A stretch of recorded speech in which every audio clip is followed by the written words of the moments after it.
Μάλιστα. Λοιπόν, θα καλησπερίσω τώρα στο στούντιο ένα στέλεχος του Πασόκ. Είναι η κυρία Ολυμπιαλό, να την καλησπερίσω. Καλησπέρα, καλώς ήλθατε. Καλησπέρα, καλώς σας βρήκα. Να ευχηθώ καλή χρονιά αρχικά και σε εσάς και στο κανάλι. Και θα ευχηθώ να είναι δημιουργική, αλλά να έχει και πολύ λίγες δυσάρεστες ειδήσεις. Αν ήταν και καθόλου, καλό θα ήταν. Κυρία Λόη, το προσπαθούμε, η αλήθεια είναι, και εμείς πάντα προβάλλουμε και όλα τα καλά τα οποία γίνονται στην περιοχή μας, στην περιφέρεια, γιατί είμαστε και τρεις περιφέρειες, είμαστε σε μεγαλύτερη εμβέλεια από εδώ, από την Αχαΐα. Τώρα, κυρία Λόη, είδαμε την επίσκεψη του Προέδρου του Πασόκ, του κύριου Νίκου Ανδρουλάκη. Σε λίγη ώρα είναι και η πίτα της Περιφερειακής Παράταξης, έτσι, του Πασόκ. Ναι, ναι, και θα παραστεί. Και θα παραστεί εκεί, λοιπόν. Διάβασα ένα πάρα πολύ ωραίο άρθρο δικό σας, μια παρέμβαση που αφορά την ακρίβεια. Την ακρίβεια την οποία τη βιώνουμε όλοι, καθημερινά, κυρία Λόη. Δυστυχώς, έχει γίνει πλέον πολυτέλεια το να πηγαίνουμε σε ένα σούπερ μάρκετ. Δεν ξέρω εσείς, αλλά εγώ δεν βλέπω πλέον καρότσια, ακόμα και όταν πρόκειται για πολυμελείς οικογένειες. Παίρνουμε ένα καλαθάκι όλοι στο χέρι, κομπιουτεράκι στο άλλο και κοιτάζουμε τι μάλλον μπορούμε να αποφύγουμε να πάρουμε. Και δυστυχώς, αυτό είναι το κακό, είναι ότι συμβαίνει σε είδη διατροφής. Δεν μιλάμε μόνο για όλα τα υπόλοιπα είδη, που και αυτά είναι αναγκαία. Σε είδη πρώτης ανάγκης.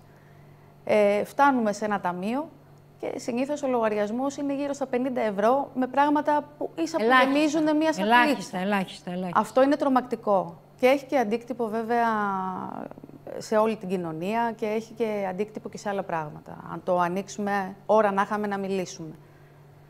Είναι ένα θέμα το οποίο φαντάζομαι συζητάτε καθημερινά με τους φίλους, γνωστούς, συνεργάτες. Όλοι το συζητάμε το συγκεκριμένο θέμα και δεν βλέπουμε να αλλάζει. Αλλά τι βλέπουμε? Βλέπουμε συνεχώς ανατιμήσει τα προϊόντα. Ναι, τα στοιχεία τα έχετε προβάλει κι εσείς και παντού είναι γραμμένα, δηλαδή δεν χρειάζεται να πούμε. Το ότι είμαστε η δεύτερη ακριβότερη χώρα αυτή τη στιγμή στην Ευρώπη και δεν μπορούμε να δεχθούμε όλους τους εξωγενείς παράγοντες που φυσικά και υπάρχουν, αλλά υπάρχουν για όλους μας. Δεν υπάρχουν μόνο για την Ελλάδα. Οι ανατιμήσεις είναι τρομακτικές και ειδικά σε προϊόντα όπως το γάλα, το έχουμε υπεραναλύσει, το λάδι, τα φρούτα, σε πράγματα δηλαδή που αποτελούν τη βάση της μεσογειακής διατροφής. Αντίο λοιπόν μεσογειακή διατροφή, εμείς που καλούμε τον κόσμο να έρθει και τους τουρίστες, και ένας από τους λόγους που τους καλούμε είναι αυτός.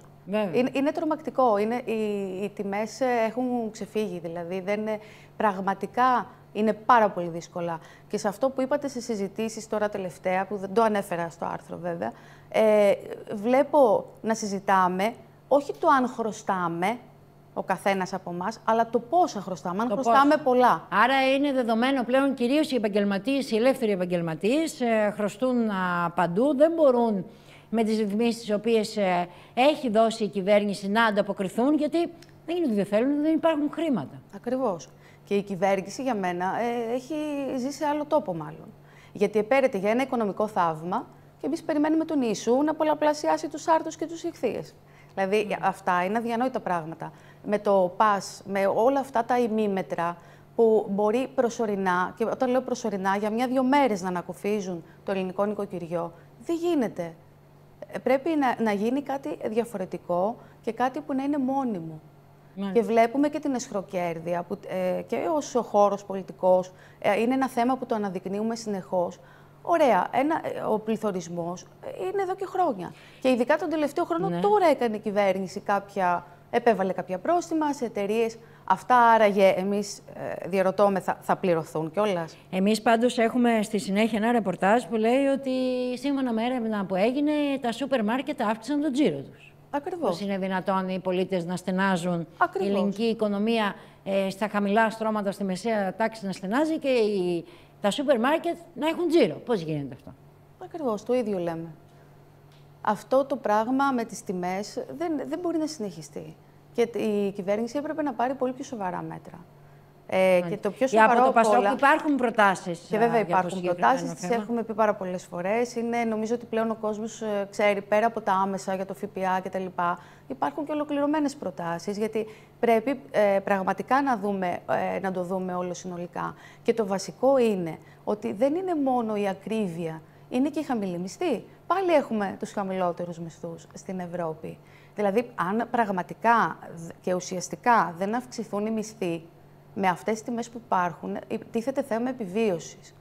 Και γιατί οι δαπάνες αυτές για τις οποίες μιλάμε τώρα είναι ανελαστικές. Δηλαδή, δεν θα φας. Ναι. Είναι τρομακτικό αυτό που ζούμε και νομίζω ότι όλη η κοινωνία το βλέπει και το ζει. Απλά δεν μπορώ να καταλάβω αυτή την αδράνεια και όλα αυτά τα ημίμετρα που κάνει η κυβέρνηση. Μάλιστα. Θέλω να σας ευχαριστήσω πάρα πολύ που ήσασταν εδώ. Να είστε καλά. Εγώ πολύ, ευχαριστώ για τη φιλοξενία και θα έχουμε την ευκαιρία να τα πούμε και για άλλα θέματα. Να είστε καλά. Σας ευχαριστώ πολύ.